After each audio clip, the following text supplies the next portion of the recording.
All right, welcome to Team 33. Raf Diallo and Colm Boohig here.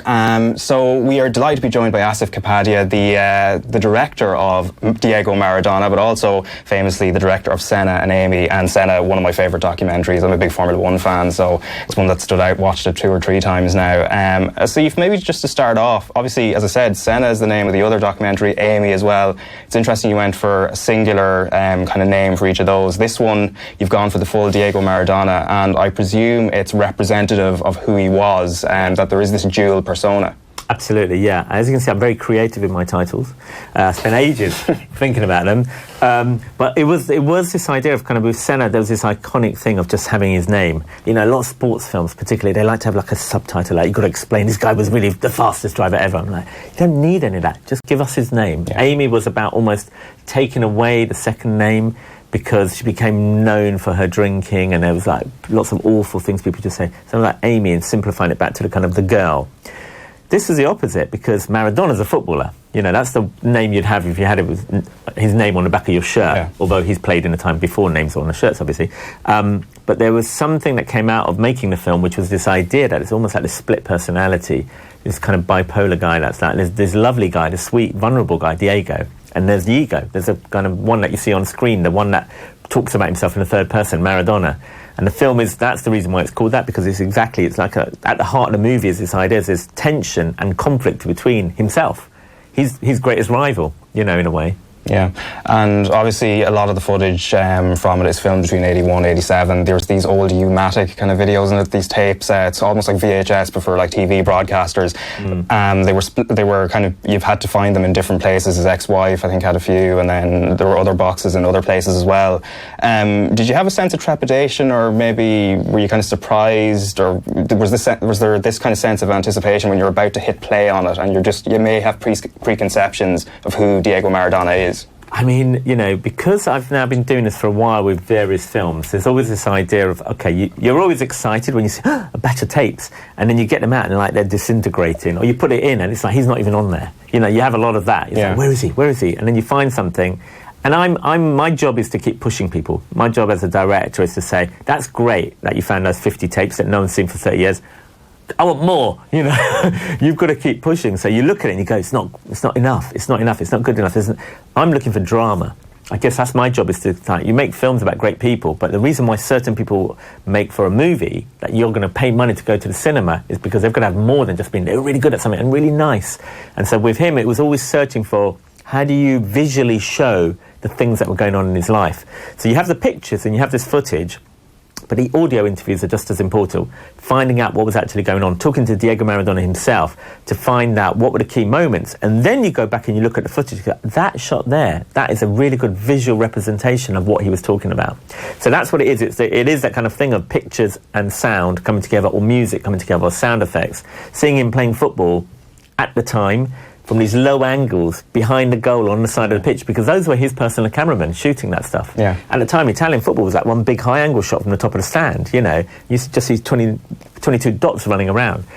So what I loved was the fact that, because he's Diego Maradona, his cameraman had free reign of the stadium. They can go and film in the train, you know. When they're celebrating, when winning a tournament, they're there. When he arrives and he's walking in like Gladiator, that's his cameraman. So that was the good stuff. But it's always, once you understand the meaning of what you're trying to say, then the shot kind of visualises it. Yeah, and Colm has seen this firsthand now. Well, I saw it and I'm still reeling from it, for the intensity of it. And one of the other things as well that got me was, it's the sheer chaos you're watching, and then you yourself as the viewer, you feel almost claustrophobic. I'm thinking of 2 scenes in particular, one in the bowling alley, the other when he's coming home with the World Cup. Yeah. And there's like a lost boy in his eyes, and how do I get out of that? And the theme of this documentary is very much, Diego is the human and Maradona is the superstar. Which version of him are we seeing in those moments where he's scared and claustrophobic? I think absolutely you're on the Diego scale, aren't you? I'm really glad you mentioned the bowling alley, because a lot of people who haven't seen the film. It's really hard to explain what Naples is like. Yeah. Right? And if you haven't been there, even now, it's it's a beautiful place, wonderful people, I love it, the best food in the world. But it's in your face, and it's really claustrophobic. And I kept hearing from Diego talking about, I couldn't go out, I couldn't go anywhere. There would always be loads of people there. And they were fans, they're not people trying to attack him. They're people just saying, we love you, can we touch you, can we get a picture, can we get a picture? And that bowling alley scene is brilliant, because it's never been seen before. It's shot on VHS. Yeah. And he's told, oh, there's an opening of a new bowling alley. Do you want to come? He's like, yeah, I might have a nice evening out. I'm new to this city. He goes there, there's thousands of people turn up. And everyone's smiling away. And you can see him looking, he's afraid. Yeah. He's afraid. And I actually think he didn't like being touched. And he ends up in Naples. And then the key one that you mentioned is after the World Cup. For me, that's almost a scene where the light goes out of his eyes. It's the happiest moment in a way. If you're a footballer and you win the World Cup and you're the star player and you come home to your country and you've been in that bubble, haven't you? You've been in the bubble of a tournament, you come home and suddenly he can't even get off the plane.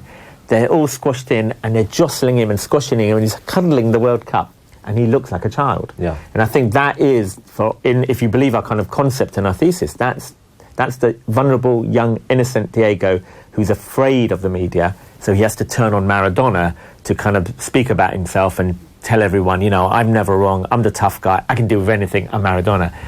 But those are little moments when you see the lost child. Yeah, because you can hear him in the documentary contributing himself, you hear his voice. Can you take us through what it was like the first time you met him? Do you remember the first meeting? And what version of him did you meet? Were you meeting Diego or Maradona? So the first meeting is a bit of a disastrous meeting because he was living in Dubai. Yeah. And Dubai's got this kind of man-made palm tree that goes out into the sea. So he's living on this palm tree. Just to get to the palm tree, you have to get past security. Now, there was a particular date, we were told this is a good time for him. Okay, my producers wanted to come, 2 producers. I have to take a translator, a camera person, a sound person. Now, there's about 8 of us that turn up. Oh, no, today's not a good day. What, really? Yeah, come back tomorrow. And come back the next day, and the next day, and the next day. So we're there for a week. We never get to see him. So my first meeting of him is on the way to the airport. I said, can I just say hello?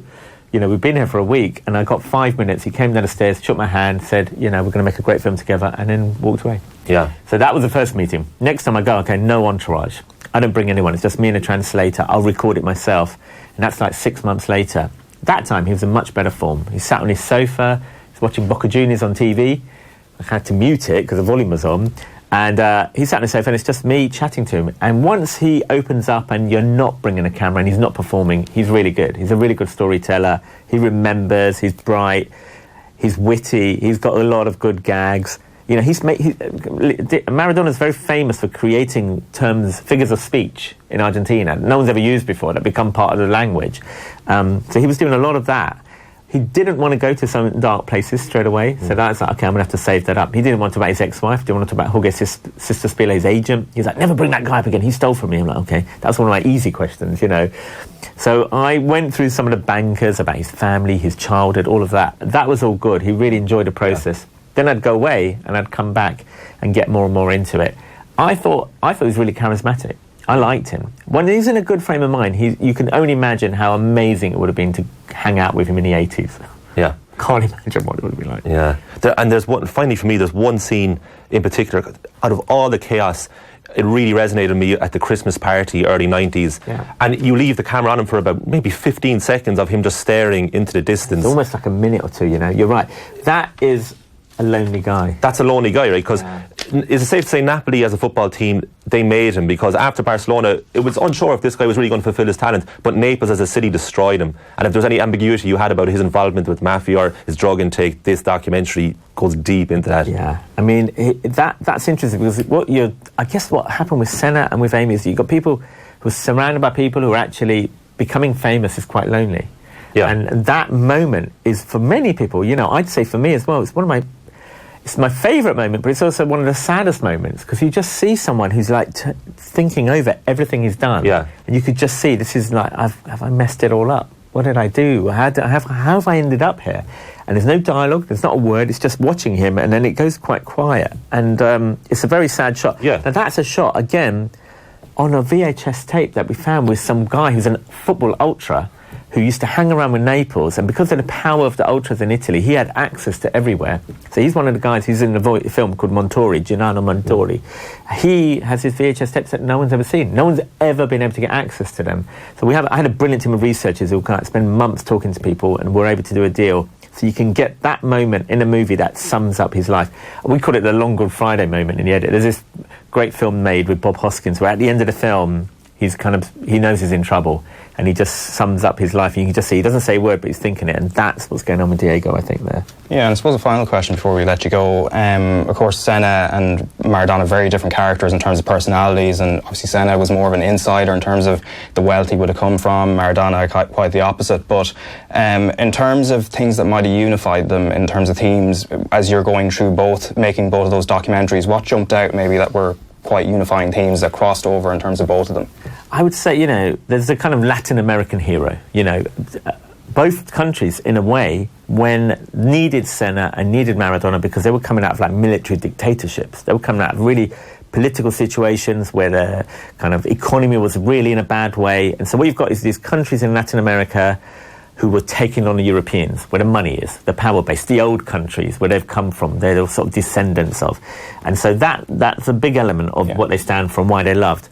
Senna is slightly different because he always returned to Brazil. His family were in Brazil, his relationships were there, so he would fly back whenever he could. Maradona's a slightly different story because he doesn't come from a wealthy background, he doesn't come from education. He left Argentina as a kid, went off to Barcelona, really has never come back. He's just spent his life, I think, searching for home. I think he's searching for his family. He's still on the run, looking for things. And because he's a street guy, what happens is he creates a bit of chaos, some trouble, and he runs to the next place. And he creates more chaos and runs to the next place. So I think there's something quite sad about that life. I guess he makes the people proud at home, but really, because he's searching for a home, the difference with Maradona is he thinks Naples is home. He thinks that's where I'm going to settle. And he wants his family, he wants all his stuff. He has a kid, but he denies the kid. I think that's really the turning point when it all starts to go wrong for him. Yeah. So I think it's a difficult film. I think the Maradona film is part Senna, part Amy, but then multiplied by Diego Maradona, because his life still goes on. He's still creating chaos. He's in Sinaloa, coaching a second division team in Mexico right now. He did not retire quietly in a pub somewhere in Ireland. The guy's still going. I'm still chasing him. Yeah, but certainly it all makes for a very fascinating documentary, those years at Napoli. Really great insight. Asif Kapadia, thanks a million for coming in. Thanks, man.